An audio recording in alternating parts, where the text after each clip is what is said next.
Korma group, जो सोचता है वो करता है। आपके अपने सपनों का आशियाना। दोस्तों, बिहार की राजनीति में एक बार फिर वही पुराना डायलॉग फिट बैठता है। बिहार में कुछ भी हो सकता है क्योंकि यहाँ राजनीति हर घंटे पलटती है। और इस बार जो पलटी मारी है वो कोई मामूली नहीं बल्कि एक मास्टर स्ट्रोक है जो नीतीश कुमार और नरेंद्र मोदी ने मिलकर खेला है।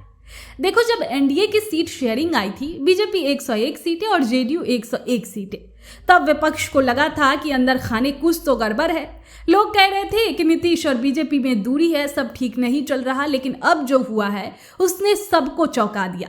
बीजेपी और जेडीयू दोनों ने अपने उम्मीदवारों की पहली लिस्ट ऐसे टाइम पर जारी कर दी जब विपक्ष अभी सीटों के बंटवारे में ही उलझा हुआ है। यानी गेम की पहली चाल उन्होंने जीत ली है। अब बात करते हैं उस खेल की जिसने इस गेम को पलटा। नीतीश और मोदी ने जातीय समीकरण को इस बार बहुत सटीक तरीके से सेट किया है। अब ये कैसे, वो हम आपको बताते हैं। देखिए, बीजेपी ने अपने कोर वोट बैंक यानी सवर्ण समाज को नाराज नहीं होने दिया। भूमिहार, राजपूत, ब्राह्मण, वैश्य, कायस्थ, इन सबको बढ़िया हिस्सेदारी मिली है। लेकिन इसके साथ ही बीजेपी ने ओबीसी और ईबीसी समाज को भी बड़ा मौका दिया है। कुशवाहा, यादव, कुर्मी, वैश्य, दांगी, नोनिया, हर समाज को टिकट। मतलब साफ है, बीजेपी ने जात नहीं संतुलन साधा है। एक तरफ अपने पुराने वोटर को साथ रखा, दूसरी तरफ नए समाजों में भी पैठ बढ़ाई। अब आते हैं जेडीयू पर। नीतीश कुमार का फोकस हमेशा से रहा है लवकुश समीकरण पर, यानी कुर्मी और कुशवाहा समाज। इस बार भी उन्होंने उस पर भरोसा जताया है, लेकिन फर्क ये है कि उन्होंने इस बार अति पिछड़ों और दलितों को भी अच्छे नंबर में टिकट दिए हैं। और तो और जेडीयू की लिस्ट में लगभग 27 नए चेहरे हैं। यानी नीतीश ने क्लियर मैसेज यहां पर दे दिया है कि अब बिहार की राजनीति में नए चेहरों को मौका मिलेगा। अब सच कहे तो महिलाओं को उतनी टिकट नहीं मिली जितनी उम्मीद थी। बीजेपी की लिस्ट में 9, जेडीयू के सिर्फ 4। लेकिन यह भी सच है कि जिन महिलाओं को टिकट मिला है वो ज्यादातर ओबीसी, ईबीसी और एससी समाज से है। यानी वोट और वॉइस दोनों का ध्यान रखा गया है। अब बात करते हैं विपक्ष की, तो तेजस्वी यादव और राहुल गांधी की जोड़ी को लगा था कि इस बार एनडीए में खींचतान होगी, सीट बंटवारे को लेकर झगड़ा होगा, पर हुआ उसका बिल्कुल उल्टा। एनडीए ने एकदम शांत और प्रोफेशनल तरीके से सब सेट कर लिया। राजद कांग्रेस की हालत उलट है। राजद में पुराने नेता टिकट कटने से नाराज है। कांग्रेस अपने हिस्से की सीटों पर अभी भी अड़ी है और बचे हुए छोटे दल बस असंतोष जताने में लगे हुए हैं। विपक्ष के पास ना कोई क्लियर फॉर्मूला है, ना कोई दमदार फेस जो नीतीश मोदी की जोड़ी को चुनौती दे सके। अब जनता की बात करें तो लोग इस बार काम और स्थिरता की चर्चा है। लोग कह रहे हैं कि हाँ, जात तो है लेकिन काम भी दिख रही है। नीतीश का इंफ्रास्ट्रक्चर और मोदी की योजनाएं, इनका कॉम्बिनेशन जनता के बीच असर दिखा रहा है। युवाओं में भी एक तरह का भरोसा दिखता है कि इस बार कुछ ठोस मिलेगा। एनडीए ने अपने कैंडिडेट लिस्ट में यही मैसेज दिया है, हम तैयार हैं, मैदान में उतर चुके हैं। अब साफ कहो तो इस बार जो हुआ है वो एक पॉलिटिकल मास्टर स्ट्रोक है। नीतीश कुमार ने जातीय बैलेंस संभाल लिया, मोदी ने संगठन और इमेज को मजबूती दी और दोनों ने मिलकर महागठबंधन को शुरुआती राउंड में ही डिफेंसिव मोड में डाल दिया। फिलहाल तेजस्वी यादव इश्यू ढूंढने की कोशिश में है। राहुल गांधी अभियान की शुरुआत की तैयारी में है, लेकिन एनडीए पहले से ही मैदान में पिच तैयार करके खेलना शुरू कर चुका है। अब तो चुनाव बाकी है, लेकिन जो माहौल बन रहा है वो साफ कहता है कि इस बार मुकाबला बराबरी का तो नहीं रहा।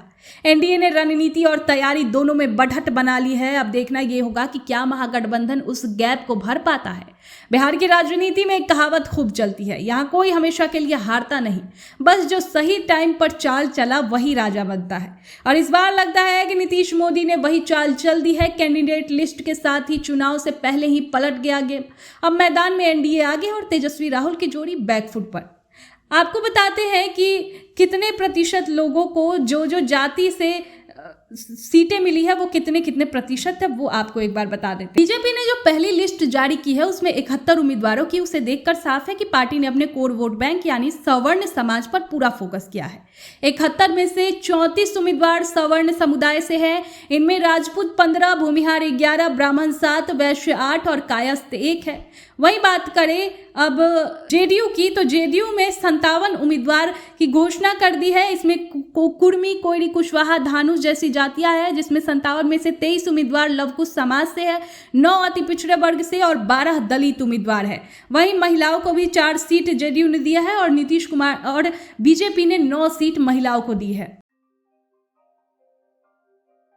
आपके सपनों को हमने सजाया है, ई होम्स पैनोरमा को हमने बनाया है। ई होम्स मेरा एक सपना था जिस पे मैं पिछले 4 साल से काम कर रहा था। हमने जो बनाया है वो सबने है माना। ई होम्स पैनोरमा में हो आपका भी आशियाना। और फाइनली हमने 2021 में इस प्रोजेक्ट को लॉन्च किया। बहुत लोग अप्रिशिएट कर रहे हैं कि पूर्णिया जैसे शहर में, बिहार के, एक तो बिहार की बात करें उसमें भी पूर्णिया जैसे छोटे जगह में इस तरह का लाइफस्टाइल देना, ये सुन के हम लोगों को बहुत अच्छा लगता है।